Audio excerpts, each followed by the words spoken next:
It's walking alongside somebody and giving them the tools necessary for them to do their job and encouraging them in their job and giving them the time that they need. Even investment of time, money, and energy. Because I think for, empowerment, some attorneys think, the concept of they drive by delegate and just throw things at them. They think that they've already empowered them by doing that. You're empowered. I have the trust in you to be able to do this. The team member isn't empowered because they haven't had any training or time or energy. Welcome to Great Practice, Great Life by Atticus Incorporated. What if you could hang out with successful small and solo law firm attorneys, ask them about their successes and failures, their business strategies and mindset habits, then take an insight or two to guide your own growth in your practice? Each week, Steve Riley shares an in-depth look at how to work less while maintaining high client service standards, reduce your stress levels while growing your income, and find time to make changes when you are time-starved. Steve is a lawyer coach for more than 20 years and a former trial attorney. His goal is to provide strategies to help you balance your lives and grow your practice. Now, here's Steve. Hey, Steve Riley. Welcome to this episode of Great Practice, Great Life.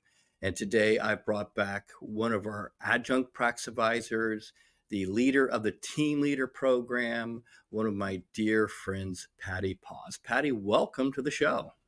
Thank you so much for having me again, Steve. Looking forward to it.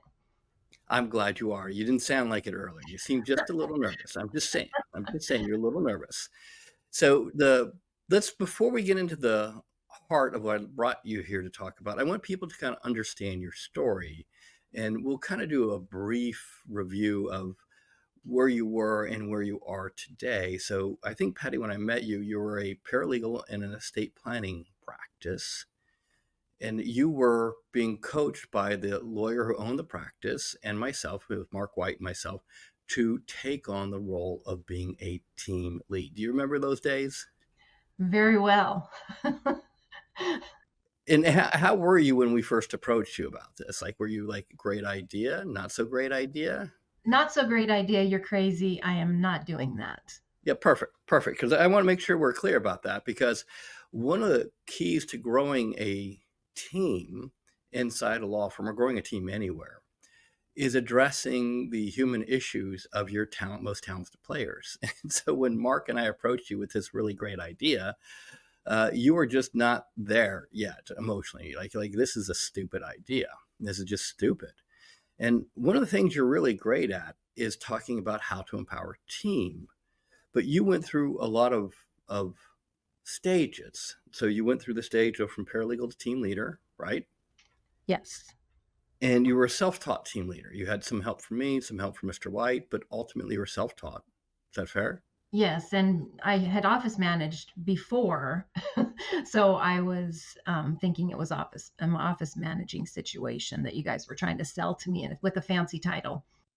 Yeah, I totally get it. But in your mind, what's the distinction between office manage and team lead? I mean, it's a big difference. There is a huge difference. I believe that a team leader is empowered by the attorney owner. An office manager is just somebody that steps in and gets the stuff done that needs to be done, and they just do it by default because nobody else is doing it. And they really aren't empowered. It becomes an expectation. You become a babysitter, the firm mom, and you really didn't mean to, but you're just the type of person that gets stuff done.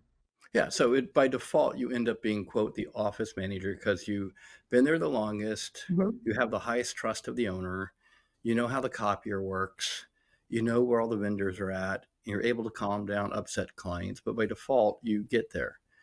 As a team lead, it's a completely different game, because the team lead is really designed to strategically lead the firm, take over all management capabilities, and take over growth projects and oversee the team and manage and train and develop the team. So is that a fair compare and contrast in your eyes?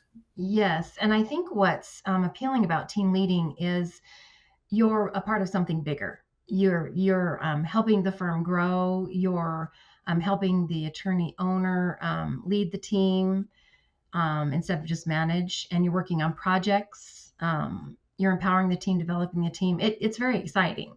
The opportunity that you have in that role. What was the pivot point? Because you went from, this is a really stupid idea, I want nothing to do with it, to, okay, I'll give it a try. What was the pivot point? I think Mark investing time, energy, and money into me, which came with having you as our coach, attending Atticus, and him walking alongside me, and him not expecting me to be perfect. You're going to mess up. It's just the way it is. Let's learn through it. Let's figure it out and move on from there. And it wasn't an expectation of perfection, which I expected of myself. And I think that most people in that role will expect themselves to be perfect with no training, Yeah, no, exactly. no training, no understanding. And so that experience led you and Christina Inman to create the team leader certification program, which Yeah. is really a shortcut. So you went through a lot of senseless torture, a lot of learning and development on your own, but you really designed the team leader program as a way of, based on your experience.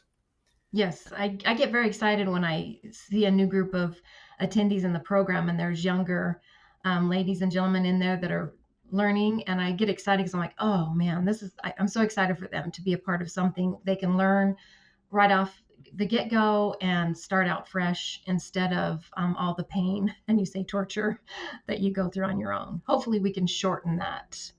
Yeah, it's either you're going to let them learn for 5 to 10 years on their own, make tons of mistakes, get some battle scars, and go, "Oh, this is how you probably do it," or you have someone like you that can kind of show them the shortcut. Like, let me show you the shortcuts.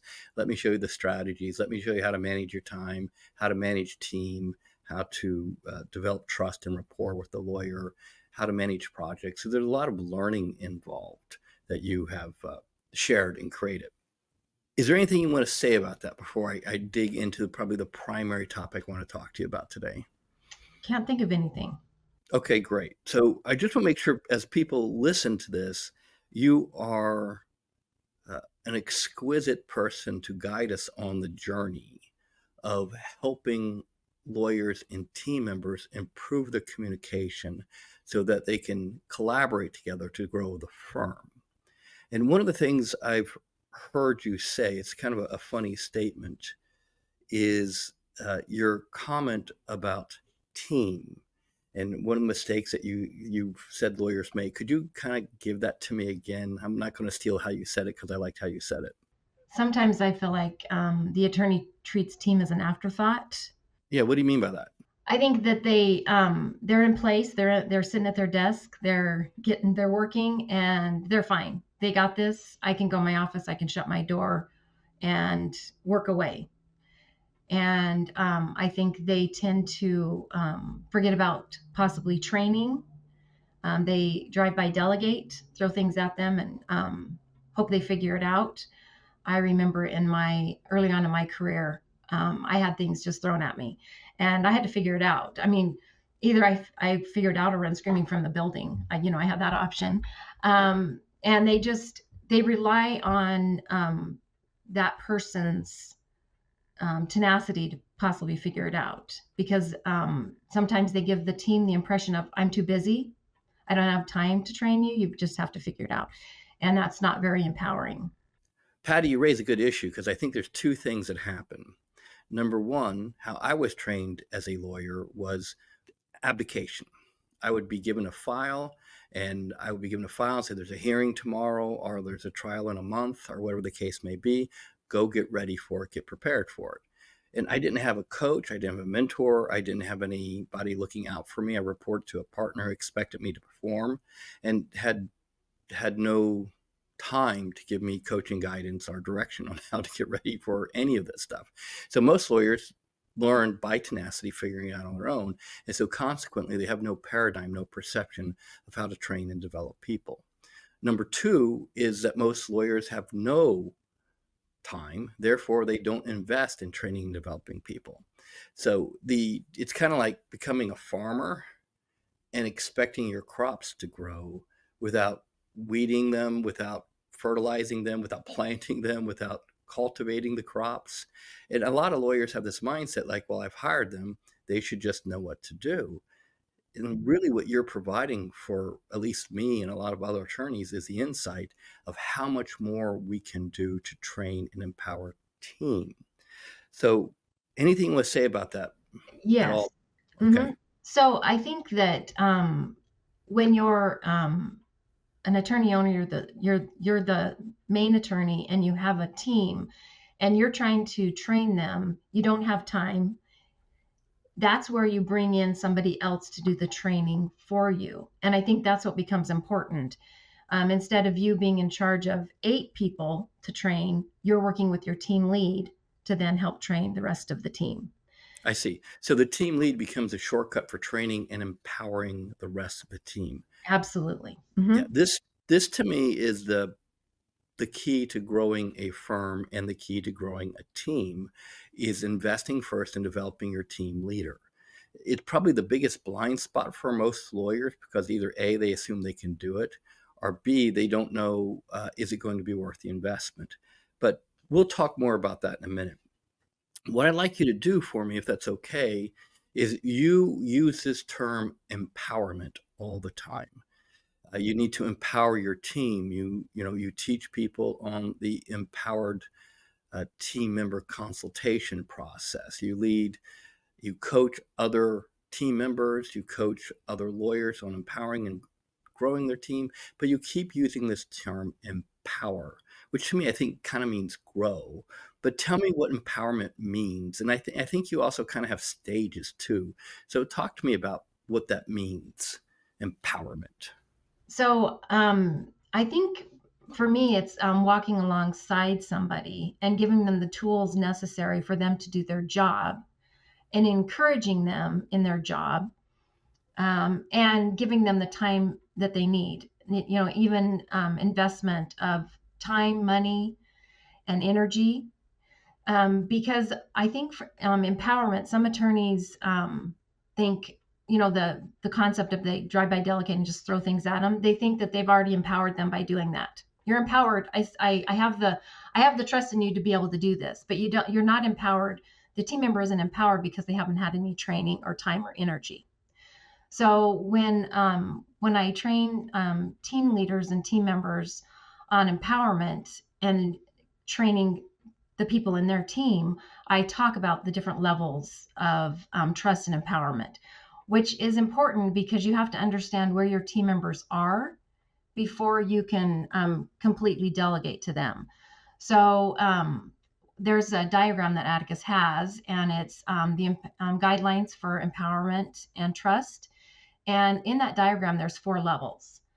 So the level 1 is the starting point, and that's when you've hired somebody and you're training them and delegating to them. And the idea is they are to bring the facts to you, and you will decide what they need to do because they don't know. They don't have the judgment yet. They don't have the training. And then they move to level 2. Well, let's just stay there for a second, just for a second on level one. And for those of you that are watching this on YouTube, you can see the diagram up on the screen. For those of you listening on the podcast, we're going to describe it, but we'll also give you a link in the show notes so you can access it. But I like the way you phrase it. So level 1 is really where the lawyer and the team member haven't gotten beyond, which is you do the fact finding, bring me the facts, I'll make the decision, then I'll tell you what to do, which for me is kind of like task level, like it's task level delegation. Is that a fair statement to you? Yes, it is. Correct. Okay.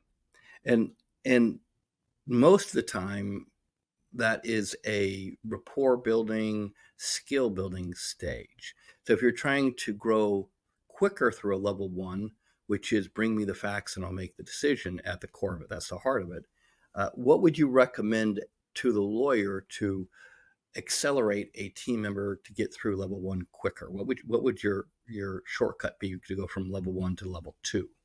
Well, I think the best shortcut is to have a team leader doing this for them. If the attorney is working with the team lead to get them to level 4, starting with level 1, I think getting time on the calendar to talk about the things that they've been delegated, and give them the opportunity to work through what they think needs to be done. I think that calendaring time is always important. If you have time on your calendar set aside Patty Tuesday, 11 to 12.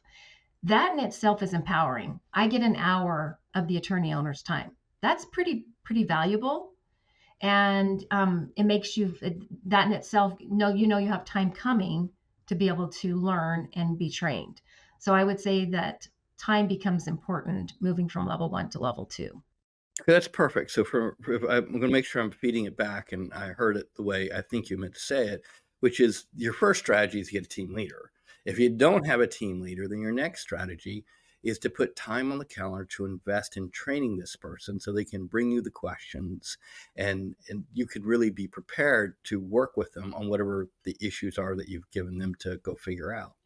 I think that's pretty important because it reduces interruptions as well. So it reduces interruptions, reduces emails, it reduces Slack questions. It really gives a designated time to invest and work together on improving the skill of that level 1 team member.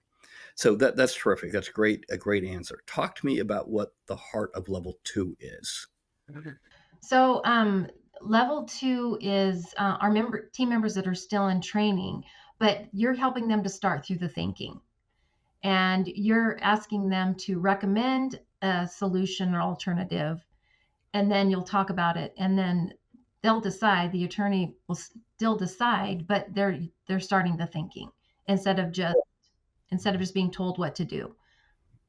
Great. So this is important. So the core of this is that as a lawyer, I'm going to tell you, Patty, or whoever my team member is, bring me your recommendations, and then I'll make a decision, but you're going to give me some alternatives how to handle something. So you're starting to teach them how to make decision making at the core of it. Would you continue to keep the same time blocking appointment for this from a practical perspective? Yes, I would. Okay. Would you increase the time or decrease the time? It just depends on the team member and where they are and their learning curve. I think keeping the time would be important. I don't know that you can minimize it at that point. One of the things I want to say before I forget, Steve, is this: when you have a team lead, the team lead handles this with the rest of the team members. If you have a team of 8, the team lead is doing 7 team members, you're doing 1. So I just want to explain that. That's the way I teach it for the team leader program. I think that time is always important. And if you have the time and you don't use the full hour, you have a half an hour to give to something else, maybe a project that you're currently working on. Maybe it's, meeting with the team member on something else. So it's always important to have the time put aside, and it's using the time efficiently. And I know people are like, I don't even have time to get on the calendar with the attorney owner. They don't even have an hour. And it's difficult, but that time is used efficiently instead of, like you were saying, email back and forth, the interruptions that happen. It becomes very valuable time, and you get that. The return on your investment of that is huge. After recording this episode, I thought about it, and I went to get a special offer for you. Practicing law is difficult. It's hard. But when you get overwhelmed managing your team, it gets incredibly stressful. Feeling overwhelmed by managing a team while practicing can almost make you want to give up. This is one of the reasons that we created the Atticus Team Certification Program. It's the only training program like it in the country to help team members rise to the level of a manager. Now, as you listen to this episode, I'm just going to encourage you to think about, is there a team member that's worthy of the investment that you're like, I think they're an all-star. I think they're going to rise to another level. If so, the Team Leader Certification Program equips this person to jump to that level. In 6 months, to learn skills on how to build self-confidence and gain your trust more and deeper. 2, they'll learn how to approach delegation and improving delegation between you and your team. They'll understand the impact of behavioral personality styles. They'll learn how to evaluate profitability, cash flow, and talk to you about pricing, and ultimately improve their communication skills between you, the team, and clients. So if you're looking to upgrade your practice, one of the best ways to do that is invest in your team today. So as an audience member, you can take advantage of the special offer. Use promo code TLC500 to receive $500 off of your investment in the Team Leader Certification Program. That's capital T, capital L, C 500, and that will reduce your investment in the Team Leader Program by $500. If you're ready to upgrade your practice, you have to upgrade your team. The code's TLC500. Visit Atticus Advantage to learn more and get signed up today. Yeah, absolutely, absolutely. So it goes back from a proactive investment versus a reactive annoyance. So I'm just going to see if I can summarize where we're at right now. So from your perspective, Patty's spectrum of empowerment, which really comes from the Atticus curriculum, is level 1, you get the facts, bring it back to me, and I'll decide, meaning the attorney or the manager. Level 2 is you bring me some alternatives, because now you know how to look at the facts, you now know how to look at the issues, come back and tell me your recommendations, which is really, we're shifting more to coaching and training on good decision making away from fact finding. Talk to me about level 3. What would be level 3 for you? So level 3 is where they feel empowered and they're deciding what needs to be done, and they report the decision back to you. So an example could be, you have a team member that wants to take a week vacation, and they didn't give you enough time to figure out what happens during that week. And you decide, yep, I'm going to go ahead and let them take that week because it's a funeral or whatever. And you report the decision back to the attorney owner. This is what I've done. This is what we're going to do during that week. We have some notary scheduled, or we have this going on. I figured out that so-and-so is going to fill in, and it's all taken care of. And then the attorney owner says, good job, well done. So that's excellent.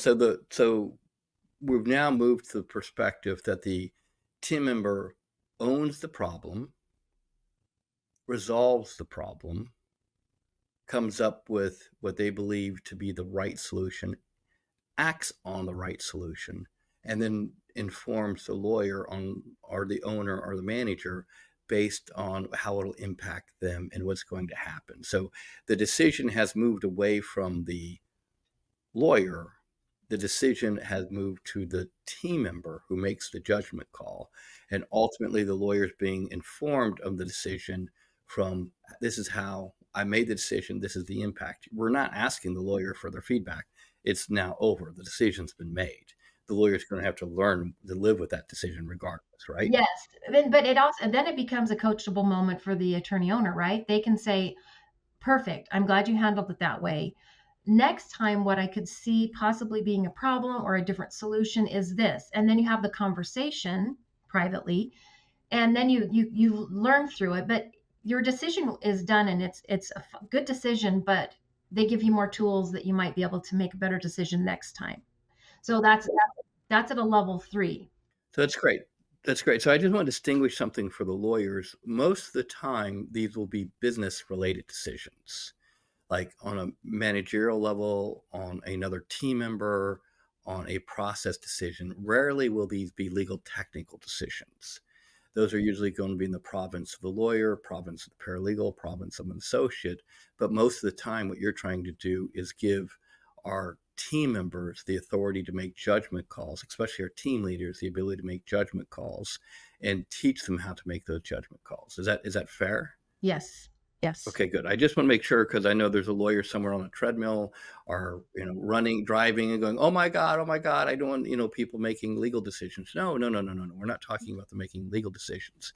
About 80% of the issues that you're dealing with in your practice usually aren't legal decisions. They're usually administrative decisions, scheduling decisions, project decisions, customer service decisions, a lot of things that are not related to actual legal judgment. And this is where we get kind of wrapped around the axles. Lawyers, we think everything's a legal judgment. It really isn't. You want probably the easiest analogy to think about it, and one of my friends is a neurosurgeon. He only does surgery like 2 days a week. 3 days a week, he's doing stuff. Most lawyers are only hardcore practicing law, probably 25 to 30 hours a week. Most of the time in their practice, they're just doing stuff, like responding to email, dealing with vendors, dealing with referral sources, customer service cleanup. So really the team lead and an empowered team member then enhances the ability of the lawyer to have higher focus time on legal work. So I just want to make sure we distinguish that for a minute. Patti, anything you want to add to that before we go to the next one? Nope. I'm ready for the next one. Thank you. Okay. So here's the next one. The next one is what we were, this is the fourth quadrant or level 4. What's the core issue or the core heart of level 4? This is, I think this is the level of excitement for the attorney and the team lead, because this is where they're fully trained and they're handling things that you don't even know they're handling. And they're making the decision, and they're not reporting back to you. Now, at the beginning, you'll have level 4 team leads or team members, but they still report to you because that's how they're built. And you'll just have to continue to say, you don't need to report back. You've got it. I'm not worried about it.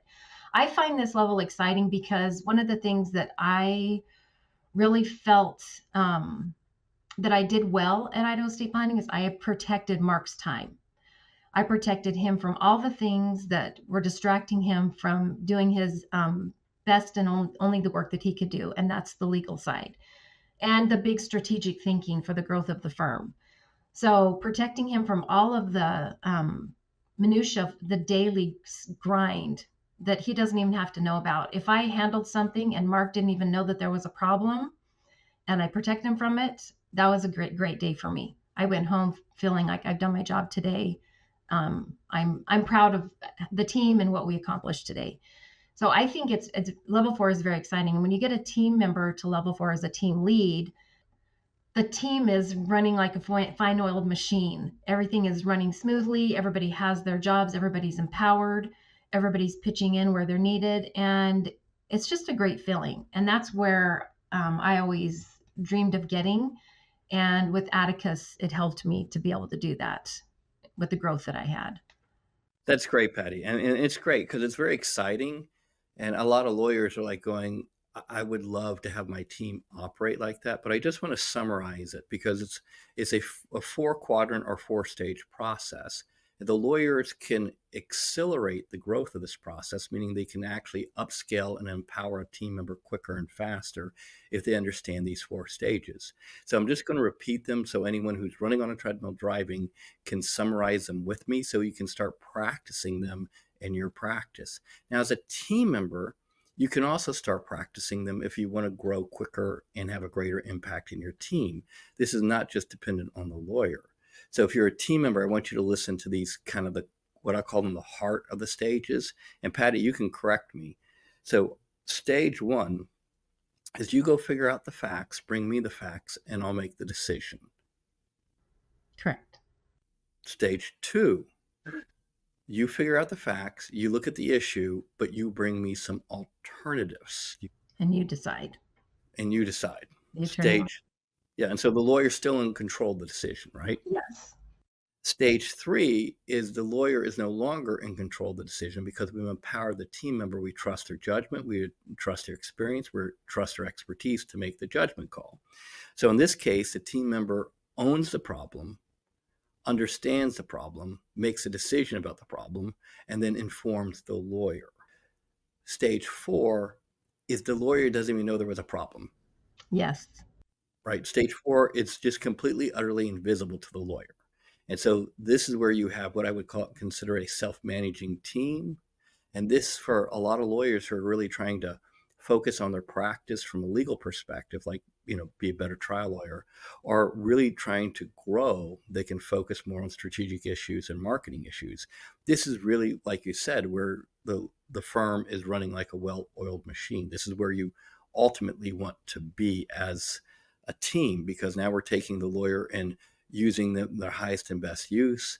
And then other times, we're not having them like figure out what coffee to order and how many reams of copy paper do we need, doing bookkeeping. We don't have them doing any of that stuff. And that's the return on investment. Those are those hours on your calendar that you had, and your return on investment is level 4. Your team leader decides and no report needed. So you have to think about the return on investment for the time that you've put in. That's perfect. The second conversation I want to have. So we all talked about level 1, 2, 3, or 4, quadrant 1, 2, or 3, 4.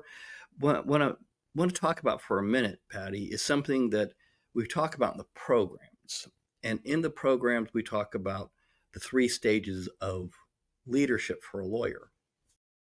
Stage 1 is what I call self-managing. The lawyer becomes self-managing. They know how to focus their time. They become more effective and efficient with the use of their time. Level 2 is where the lawyer starts becoming good at managing and leading a team. And they know how to manage people. They start to invest in people. They start to train people. And this is where a lot of firms start to scale up very, very quickly. The next stage is where the lawyers start to manage the managers. And this is really where the empowered team, the level 4 or the quadrant 4 team member becomes so critically important. Because if you're building 3 or 4 profit centers inside a firm, you got 4 team leaders running those profit centers. And those profit centers are humming along because those 4 team leaders are doing a fantastic job running them.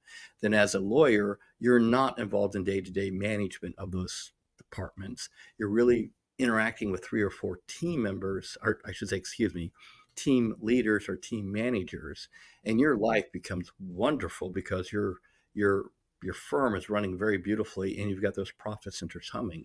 So it's kind of for me, almost like a Venn diagram.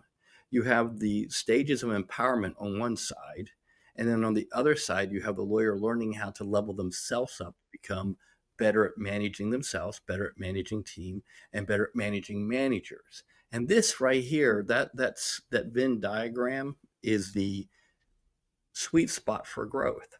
It's not more marketing, right? It's not more marketing. It's not more clients. It's not more cases. It's really becoming a more effective, better manager and leader, and creating a team leader or team leaders that are better, more effective managers and leaders. This is where I think it's a collaboration. I think this is where it becomes a collaboration between the owners and the team leaders. They collaborate for the growth of the firm and the empowerment of their team.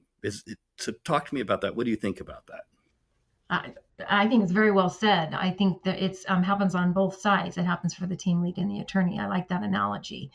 And I think that the attorneys that are aware of their style and of managing and leading and become vulnerable to bring on a team lead and work with them, their growth is accelerated. I've noticed that with the team leads that come into the program from the start of the program to the end, and the things that have happened, money saved.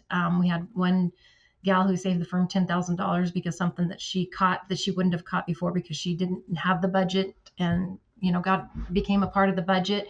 So I think that being aware of our managing style and that it correlates to growth is vital. I think with attorney owners and the team lead on what they're capable of doing to help the team grow. It gets exciting.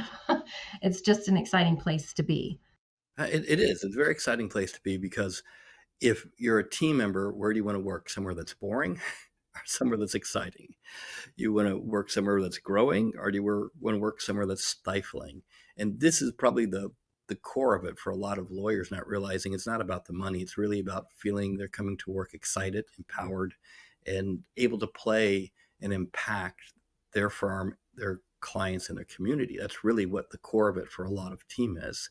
Money's important, don't get me wrong, but meaning and money together is a intoxicating mix. Absolutely. And it's about making a difference in your life, your team's lives, and your clients' lives. It becomes a trifecta.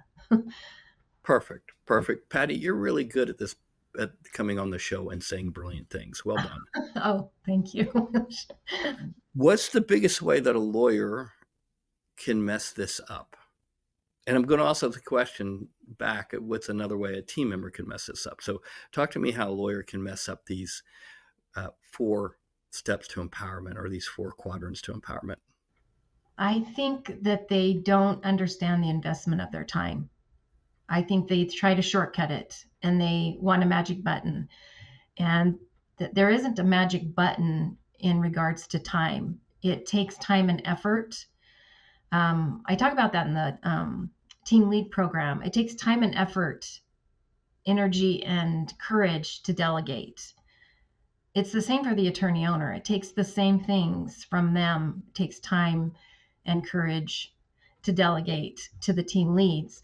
If you don't give the time that your team leads need to become empowered and trained, they will run screaming from the building, because it's very frustrating. They're trying to help and they don't have the tools to be able to help. One of the other things that I see is they say, here's Patty, she's my team lead. What she says goes, and that's it. But then they possibly contradict their team lead in a meeting, or they do something that undermines the team lead, and that's like a cancer that just filters through the team, because like, oh well, he says she's in charge, but she's really not in charge, so I really don't need to listen to her. So I think that becomes a problem once you have a team lead. It still takes the time and energy. It's kind of like a mom and dad relationship in a way. You don't want to ever argue in front of the kids. You want to take it backstage and talk about the problems behind the closed door. That's the same kind of way with attorneys and team leads. And you taught me that you don't want to let the team see those moments, and that those moments that you work together is teachable moments for you and the attorney, for the team and the attorney. I think that's one of the biggest mistakes I made in running my firm, is either correcting or disagreeing or arguing with the team lead in front of the team. And I only did it once. And once I did it, I realized it was a horrible mistake. And from that point in time, my team leader was always right in front of the team, and I would support their decision, even though backstage we would talk about it, and I might say, what were you thinking? I don't understand the reasoning behind it. What was your judgment call? But ultimately, in front of the team, we had to have a united front, and I had to reinforce that my team lead was right. Whatever the judgment call was, no matter how arbitrary, no matter how capricious, no matter how much I was like, oh, I wish it hadn't done that. I've had to support them and get behind them. And even when they made a mistake, and we didn't talk about the mistake front stage, like they made a mistake, we would talk about privately. Then they go, wow, I really messed that up. Let me go fix it. And so you still empowered them to fix the mistake versus, quote, correcting them. And this is the thing. I'm running, I'm on a board.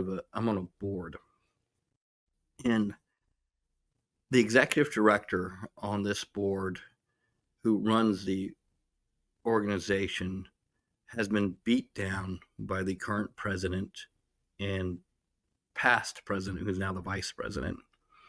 And they've pretty much, any small mistake that she's made, they've pounced on. So now she's at a point where she'll not take a risk, not speak up, and not make a mistake. She'll confirm everything in writing. Oh, you told me to do this. And some of the decisions they're making are absolutely stupid. And she's been a professional in that industry for years, and the board members have only been doing it for 1 or 2 years. And so the board members have completely shut her down by heavy-handed tactics in management. So it's one of the things I see lawyers do. And when the lawyers shut down a team member, then the team member won't take risk, won't have courage, and learn that I'll just drop it on the lawyer's desk and let the lawyer figure out. Or better yet, I'll let the lawyer know at 5 o'clock as I'm walking out the door, or send them an email right before I walk out the door, and roll that hand grenade via email to the lawyer. And the lawyer gets blown up by it, gets upset with their team member, but doesn't realize that they're the source of the pin being pulled, if that makes sense, in the hand grenade. Patty, as we start to wrap up, I'm going to ask you to tell me what's included in what we consider level 1 of the team leader program, because I think it probably would be a great place for a lawyer to accelerate the training of any team member, regardless of whether or not they want to be a team leader. So if you've got a paralegal, legal assistant, somebody new to the firm that you're trying to speed up going through those 4 stages of empowerment, I think having them work with you for 6 months in the team leader program would be a great way of shortcutting that as we're talking about. I think it'd be a great way of shortcutting that and accelerating it, because if you're walking through these distinctions, if you're walking through time management distinctions, I think you can shortcut a lot of it just by a small investment of money and no investment of time, I should say, by the lawyer for training purposes. They do have to do things, but they're not having to teach the class, right? You're teaching the class. So does that make sense to you? Yes. So part of what they'll accomplish in the program is learn skills to help build self-confidence and gain trust from the firm owner. Learn how to approach delegation and building a team you can trust.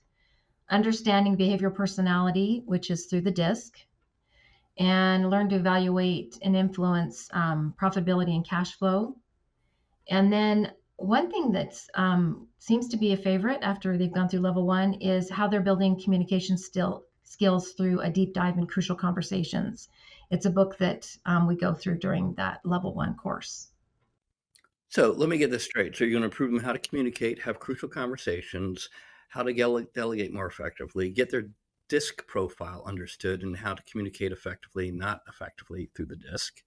And then ultimately, understanding more of delegation, and you're going to walk them through the kind of the 4 quadrants of empowerment. So I think that would make sense. It would be a modest investment of money and time. So I'm going to put information in the show notes about how to get registered for the team leader program, or at least talk to someone about it and get more information on it. Patti, as we're talking about it, I think the team leader level 1 should probably be rebooted and rebranded and restructured as a team growth program, because it sounds like it's relevant to everyone. Level 2 and level 3 might be the way to get to someone to a team leader, but that will be a topic for another podcast. So anything that you want to say today, Patti, before we wrap up? I always enjoy coming on and visiting with you. It's great to be a part of Atticus, and I wouldn't be where I am today without you and Atticus and the ability to look at a bigger life and what the options are. Well, Patti, it's thrilling to be collaborating with you on the team leader program and watching you coach and be just a phenomenal adjunct professor. I'm going to use the term on purpose, professor, because you're out there teaching people how to do this. So very, very well done. And with that, Patti, thanks for contributing to everybody's great life and great practice today. Thank you, Steve. Thanks for joining this week's episode of Great Practice, Great Life. Please tune in weekly to get the next episode. If you enjoyed the episode, please subscribe, like, and don't hesitate to share it with a friend who you think this episode could help. With that, thanks, and I hope you enjoy next week's episode.